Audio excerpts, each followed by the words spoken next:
నేను కూడా ఒకప్పుడు డబ్బు గురించి మాట్లాడాలంటే భయం వేసేది. కానీ మనసులో మాత్రం చాలా డబ్బు కావాలి అనిపించేది. ఎలా వస్తుంది అనేది నాకు తెలియదు. అయితే ఒక విషయం తెలుసుకున్న తర్వాత నా ఆలోచనలు, నా పరిస్థితుల్లో మార్పు వచ్చాయి. అదే law of attraction. Law of attraction గురించి సింపుల్గా చెప్పాలంటే మీరు ఏం ఆలోచిస్తారో అదే మీ జీవితంలోకి వస్తుంది. డబ్బు గురించి నెగిటివ్గా ఆలోచిస్తున్నారా? ఒకసారి గమనించండి. డబ్బు రావడం లేదు, డబ్బు కష్టపడితేనే వస్తుంది. ఇలాంటి ఆలోచనలు, మాటలు మీ మనసు పైన, యూనివర్స్ పైన వేసే ఆర్డర్ లాంటివి. ఒక్కసారి మీకు మీరే ఆలోచించండి. మీ లోపల నమ్మకం రాకపోతే బయట యూనివర్స్ ఎలా నమ్ముతుంది? ఇప్పుడు అఫర్మేషన్ ఇలా చెప్పండి. నాకు డబ్బు సంపాదించేందుకు అర్హత ఉంది. నేను విశ్వానికి స్పష్టంగా తెలియజేస్తున్నాను.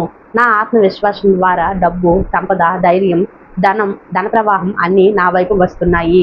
ప్రతిరోజు నేను మరింత ధనవంతురాలుగా మారుతున్నాను.